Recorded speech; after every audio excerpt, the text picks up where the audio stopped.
ብሌን ዳግምን ከዚህ በፊት ከቃል ጋር ተሳስመሃል ወይ የሚል ጥያቄ ያቀረበችለት። ምክንያቱም በየቀኑ ቃል የምትናገራት ነገር ጭንቅላቷን ስለነካት እናም ደግሞ በኃይሉን እንደወጋው ስታይ የሆነ ጨካኝ እንደሆነ በውስጧ ትስለዋለች። ስለዚህ ዳግምን በምን ምክንያት መረቅ አለብኝ? አሁን ከቃል ጋር ተሳስመሃል አልተሳሳምክም ብዬ መጠየቅ አለብኝ በማለት ተነስታ ወደ ክፍሉ ትሄዳለች። ክፍሉ ስትገባ ደንግጦ እሱም ደስ እያለው ብሌን እየመጣሽ ብሎ አቅፎ ሰላም ሊላት ሲል እንዳትጠጋኝ፣ አሁን አንድ ነገር ጠይቃለሁ፣ እሱን ነገር በትክክል መልስ። እናም ቃልም ተከትላት ስትሄድ ቃልም አሁን እውነቱን አይኔን እያየህ እንድትነግረኝ እፈልጋለሁ በማለት ስታፋጥጠው፣ ዳግም ግን ካሁን ከነገርኳት እውነቱን ትርቀኛለች። ስለዚህ እየተጸጸትኩም ቢሆን ማሸት አለብኝ ብሎ አስቦ ነበር። ግን ደግሞ ይህን ነገር የማትደራደርበት የሆነችው ቃል ደግሞ ካጠገቡ ስለነበረች፣ ዳግም እውነታውን ተናገር እንጂ ለምን ትፈራለህ? እውነቱን ተናገር። አዎ ያን ጊዜ ራስህን መቆጣጠር አቅቶህ ግጥም አድርገህ ስመኸኛል። ይህንን ደግሞ እውነቱን ልትነግራት ይገባል ለብሌን ስትለው፣ ንገረኝ፣ አይኔን እያየህ እንድትነግረኝ እፈልጋለሁ፣ እናም እንድትዋሸኝ አልፈልግም በማለት ብሌንም ስታፋጥጠው፣ አዎ ግን ደግሞ አስቤበት አልነበረም ብሌን፣ እባክሽ ተረጅኝ ላስረዳሽ በማለት፣ አየህ እኔን እንደምትወደኝ አውቃለሁ፣ ግን ደግሞ እሷን ለጊዜ መጠቀሚያ ነበር አይደል እየፈለግከው በማለት ቃል ነገሮችን ማባባስ ትጀምራለች። እንዴት እንደዚህ ትኛለሽ? አንቺ የተረገምሽ ምንድነሽ? አሁን ካጠገቤ ዞር በይልኝ ሲላት፣ ብሌንም እሺ ምን ልታደርጋት ነው? እሷንም ልትገድላት ነው?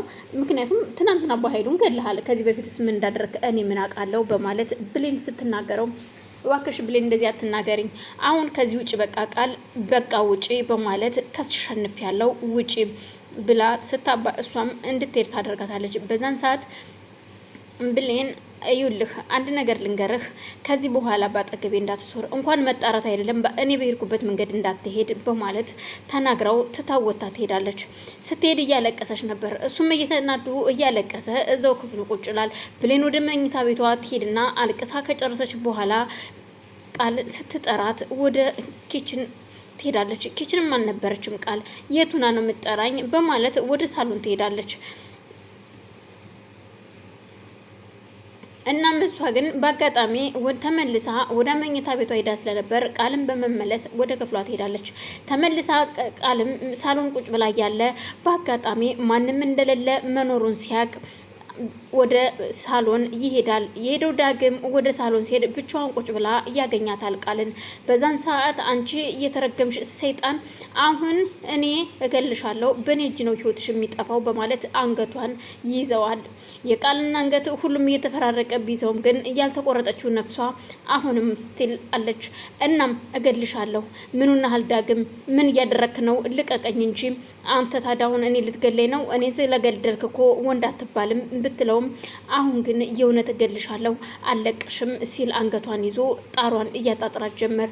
መተንፈስ እያቃተኝ ነው ብትለውም፣ እሱ ግን አንቺ እኔን ከብሌን ለይተሽ ከብሌን ተለይቼ መኖር እንደማልችል ስለምታውቂ ነው እኔ እንደዚህ የምታደርጊኝ በማለት አንገቷን ይዛታል። በዛን መሀል ጓደኛዋ ስትመጣ እባክሽ አድኝኝ ጓደኛዬ ብላ ስትለምናት፣ አንቺ ነገረኛ፣ ዛሬ ደግሞ እጅሽ በሰው ህይወት ልታልፍ ነው መሰለኝ፣ አንቺን ሳላስጥልም በማለት አይታት ጥላት ወደ መኝታ ቤት ትሄዳለች። አንቺ የተረገምሽ የኔ ነው እኔው ጋር እየበላሽ እየጠጣሽ እኔንም ካድሽ ማለት ነው በማለት እባክህን ተወኝ ትንፋሽ እያጠረኝ ነው ብትለውም፣ ዳግም ግን በፍጹም ሊለቃት አልቻለም። ግን ደግሞ ከደቂቃዎች በኋላ ብሌን ምን እንደታያት ባይታወቅም ወደ ሳሎን ስትመጣ ያየችውን ነገር ማመን ያቀታታል። ዳግም ምን እያደረክ ነው ብላ ስጮህበት ዳግም አንገቷን ይለቃታል። ስማ ትናንትና በኃይሉን ወጋ፣ ከዛ በፊት ምን እንዳደረክ ባላቅም ዛሬ ደግሞ ቃል ልትገል ነው፣ ነገ ደግሞ ማንን ነው? እኔን ልትገለኝ ነው? አንተ ነፍሰ ገዳይ ነህ፣ ምንም ሰው አይደለህም አንተ እየተረገምክ በማለት እሱን ታስጥለውና እሱም እየተንደረደረ ወደ ክፍሉ ሄዶ ማልቀስ ይጀምራል። በቃ አሁን ብሌን መቼም አታምነኝም፣ እኔን ሁልጊዜ እኔን ነፍሰ ገዳይ አድርጋ ነው የምታይኝ።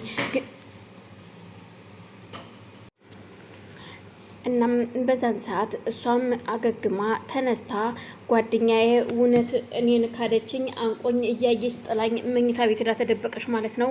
አሁን እኔ አንቺን አጠፋሻለሁ በማለት ቃል ለራሷም ያልሆነችው ለሰው የማተኛው ቃል ተነስታ ጁስ ትፈጭና ጁስ ላይ የተለመደው ለሰላም የሚጨመረውን መድኃኒት ጨምራበት ይዛው ትመጣለች። በዚህ መድኃኒት አሁን ይህን ጁስ ነው ብለሽ ስጠጭ በዛው ሲጥ እንደምትይ እውነቱን እየነገርኩሽ እሸኝሻለሁ። ከዚህ በኋላ እኔና አንቺ ጓደኛ ማሞች አይደለሽም አንቺ ካሃዲ እያለች ጁሱን ይዛ ወደ መኝታ ቤት ትሄዳለች።